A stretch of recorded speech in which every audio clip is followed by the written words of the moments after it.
We're living through cold days in America. Things seem to be going wrong and getting worse. Divisions, the kinds of which most of us have never seen, at least since the 1960s, are erupting on the streets of our country. The pace of technological change is deeply unsettling to us. With all of the potential of artificial intelligence, there is this lingering dread that we are creating a monster that we will be unable to control. Nothing is so painful to the human mind as a great and sudden change, wrote Mary Shelley in Frankenstein. Sudden change unnerves us. The overwhelming feeling is one of disruption and even alienation. Human beings need and thus seek stability and predictability. And events around the world add to our feelings of insecurity, anxiety, and uncertainty. The war on Ukraine is in its fourth year. The devastation and loss of life are catastrophic. It was not too long ago that the idea of a land war in the middle of Europe was inconceivable. Do you remember that immediately after Russia invaded, we organized a mission to Poland to bring relief to Ukrainian refugees? I see some people who went with us. We promised ourselves that when this war ends, we will visit Ukraine and help in the rebuilding efforts.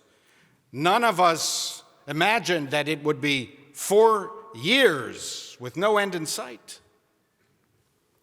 In the past weeks, many thousands of Iranians have been murdered by their own repressive government, while much of the world remains indifferent.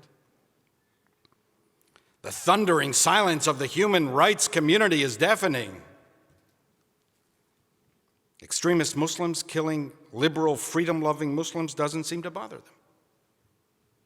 Human rights organizations turn aside, while the heroic women of Iran are left alone. Only when there's some perceived Jewish connection do they erupt in self-righteous indignation. Genocide, except the real genocides. The Iranian regime is the real genocidal force in the Middle East, threatening a second Holocaust of Jews since the day it seized power in 1979. It was right for the United States to deliver the critical last blow that only it could do on Iranian nuclear facilities.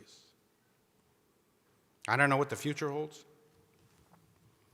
but I assume that the military buildup around Iran is not simply for show, and that the next round, if and when it comes, will seek to weaken or replace this abhorrent government.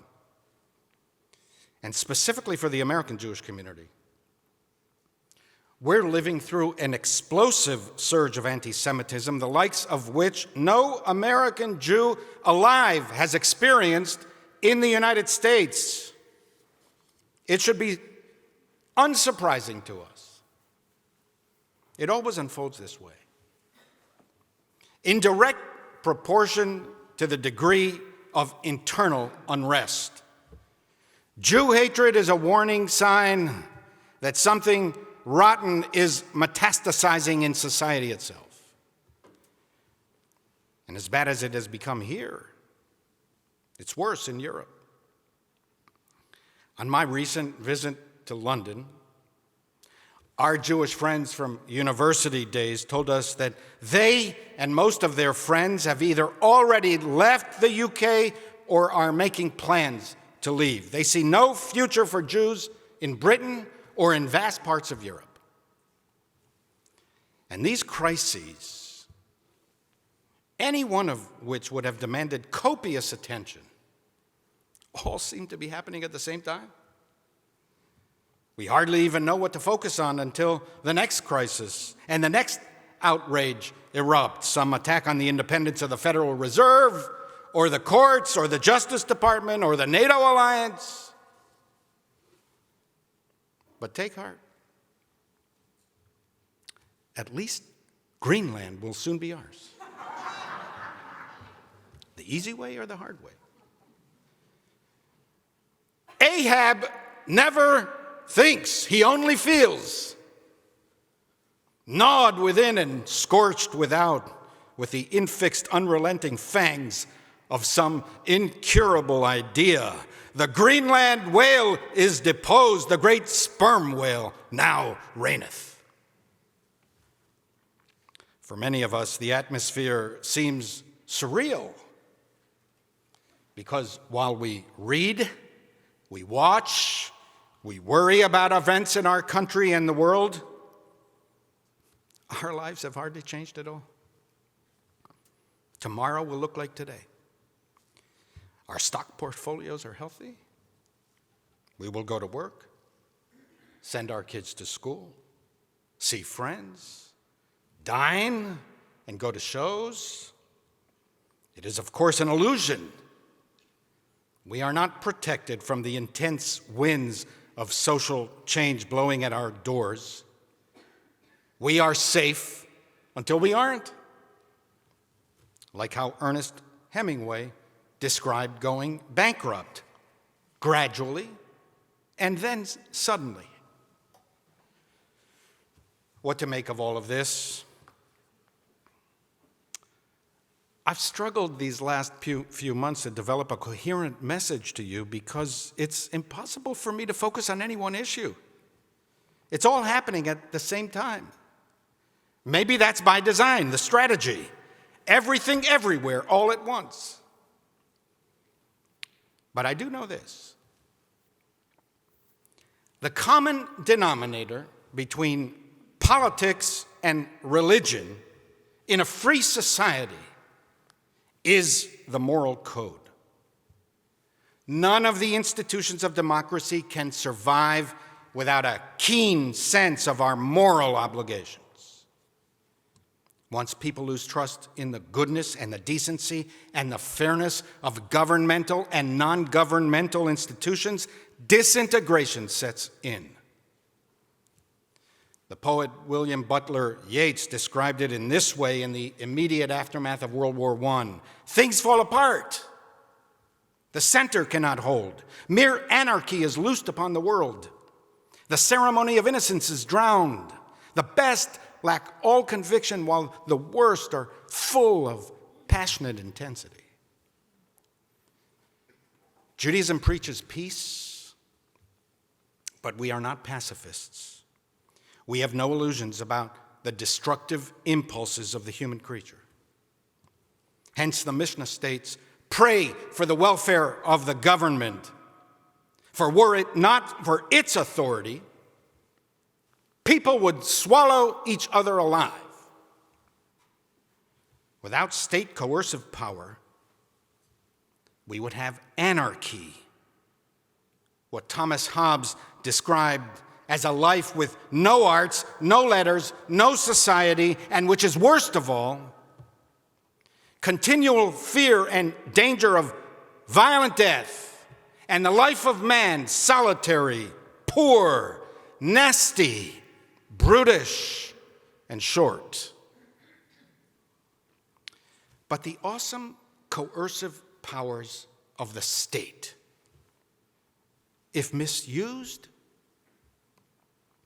will trample the rights, the dignity, and even the life of the individual. These powers that we have delegated to local, state, and federal governments must be exercised justly. Else, the opposite of social harmony, social discord, will spread throughout the land.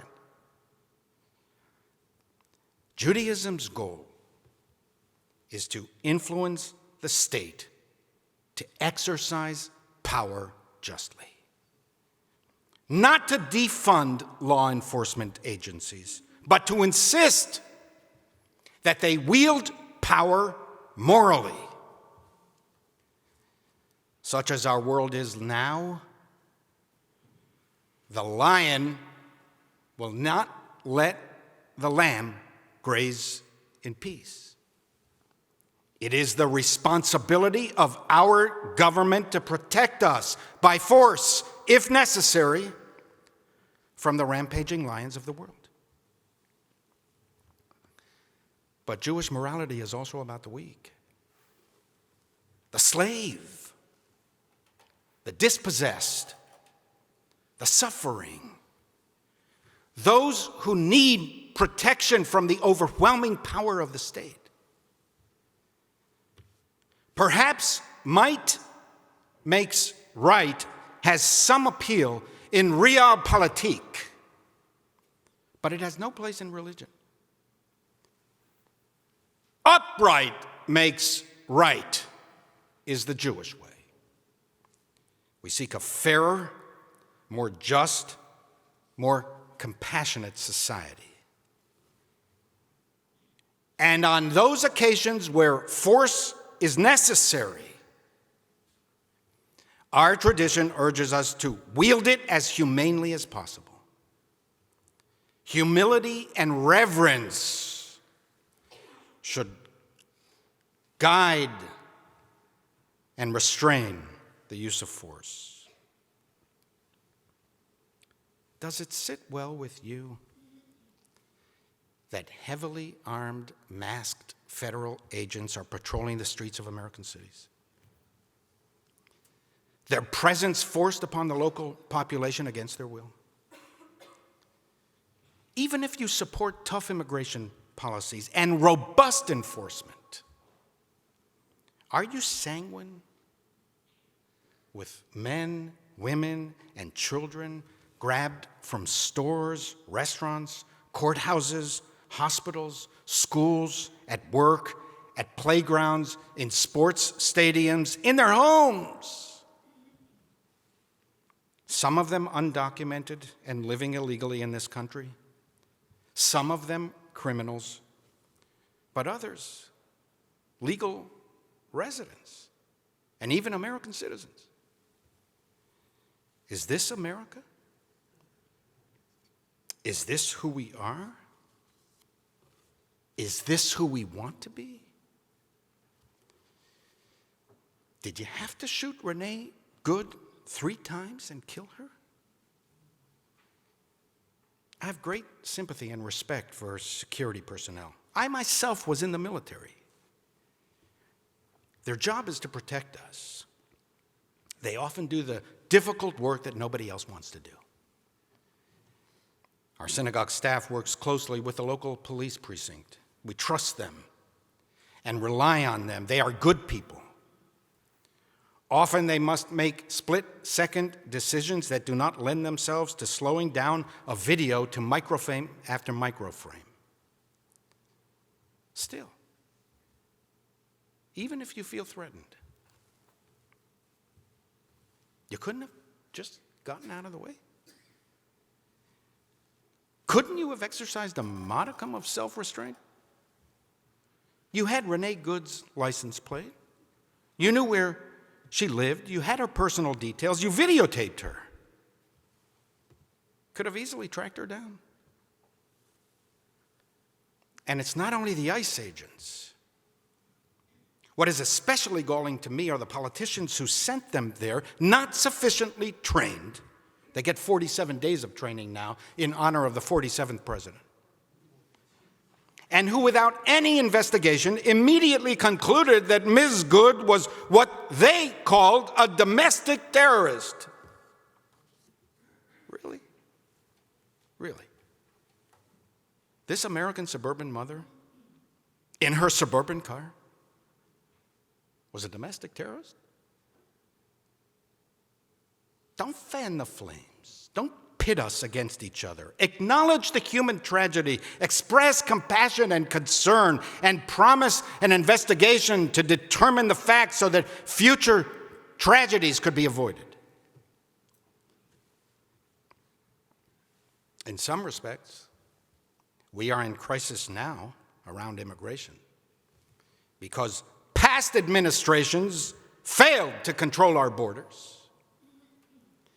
And past Congresses failed to resolve the legal status of undocumented residents who have been here for decades. And to these American politicians, I say, do your jobs. Be constructive. Solve problems. Make life better for American citizens. Don't constantly tear us apart. You know, it's easier for us to agree on general values, humanity, compassion, tolerance, empathy, than to agree on policies that advance these values. I don't know anybody who doesn't agree with the fact that everybody should be compassionate and tolerant, have empathy. But to agree on policies that embody these values, that's much more complicated. For example, mercy is a central Jewish ethic. Mercy droppeth as gentle rain from heaven. It is an attribute to God himself. But so is law enforcement and justice. Justice shall you pursue, the Torah insists. So the application of general values to specific policies is complicated and often contradictory. There is much room for debate and disagreement. We do not have to accuse our opponents of evil or enmity. And you cannot simply throw out a biblical verse and leave the debate there, because values conflict. Sometimes the value of mercy and the value of justice are irreconcilable. Politics should not be a zero-sum endeavor. Either you succumb or you are my enemy and an enemy of the people. But shouldn't we be able to agree at least that there is no place in the debate around law and order for arrogance, conceit, pride, contempt, indifference, scorn? And shouldn't we be able to agree, all of us, that in the debate around immigration, there is no room for prejudice, xenophobia, and the appeal to baser instincts? And is it not proper for Jews to reflect on our own history of dislocation? The Torah cites the obligation to love the stranger 36 times. Loving your neighbor is mentioned only once. It's because strangers are much harder to love than those closer to you. But you, especially Jews, you need to try to love the stranger because you were strangers in the land of Egypt. You know the heart of a foreigner. Don't lose your empathy. Don't suppress compassion, our tradition urges. So what shall we do? How shall we act in these momentous and challenging times? First, get involved in the political process. Do not become catatonic. Our tendency, when everything is happening everywhere all at once, is to be overwhelmed and to hunker down in this kind of crouch position to protect ourselves and our families. Work hard to vote out of office those who do not reflect your values and to empower those who do. Politics is the way we determine policies in this country, and policies are a reflection of communal morality. And Judaism expects us to be concerned with society at large. I say what I said many times. This synagogue is not partisan. And we shall remain that way. We do not endorse candidates, and we do not recommend to you how you should vote. You know, and even when I spoke out in the months leading up to the mayoral campaign, I tried hard. Maybe I didn't do it always as successfully as I wanted, but I tried hard to stay away from partisan politics. My concern is values and ideas. You, however, as individuals, you are not only entitled to partisanship, but especially when things are bad, you have an obligation to try and make things better, to do your part in creating not a perfect union, but a more perfect union. And pay attention to the candidates' views on Israel, Zionism, and Judaism. Do not give them a free pass. There is growing hostility towards Israel and Jews in both major American political parties. And I want to emphasize clearly and emphatically, all protests, all opposition must be nonviolent, both in words and especially in deeds. And this goes for members of the Jewish community as well, countering pro-Hamas demonstrations. Everything must be peaceful, in words and especially in deeds. The genius of the civil rights movement, and a key factor in its success, was Martin Luther King's insistence on nonviolence. He knew that if the righteous cause of civil rights was tainted by violence, it would never gain the support of the majority of Americans needed to prevail. It would have never entered his mind, and he would have condemned ferociously bursting into a church and disrupting a worship service. He warned marchers never to assault police officers who were assaulting them. Absorb their blows, he urged, so that the entire country could see and recoil from the dehumanizing application of force.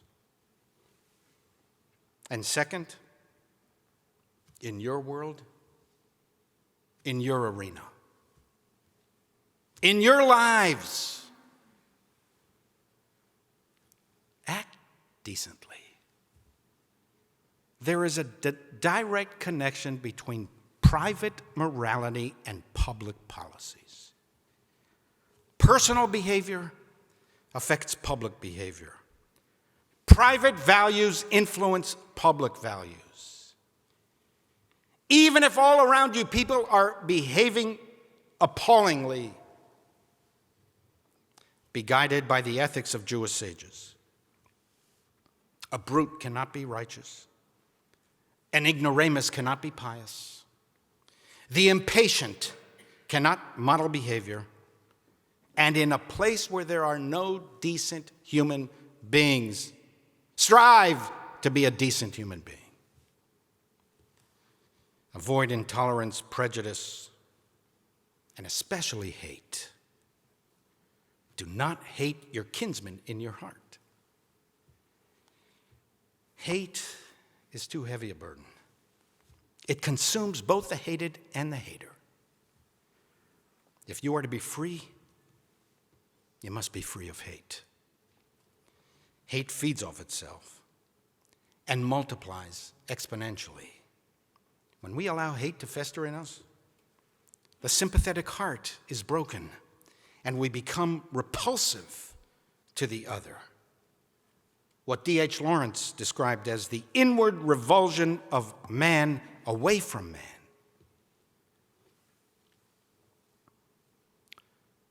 I, too, believe in America first. I do. First in kindness. First in generosity. With malice towards none.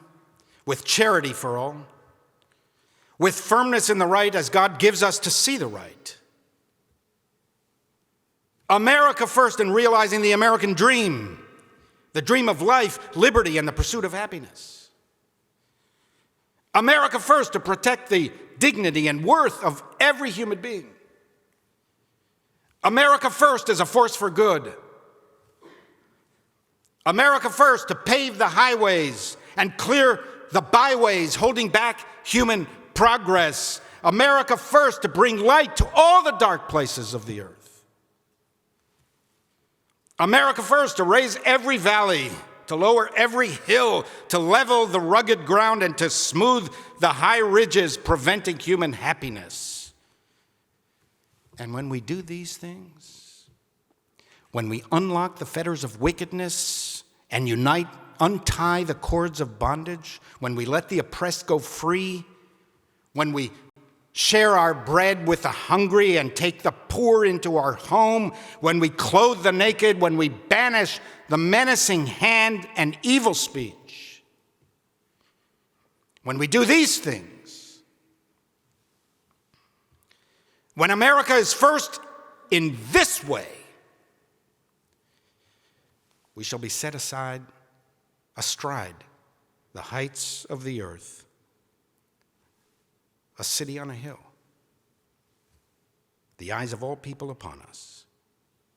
And then we shall be called repairer of the breach, restorer of life.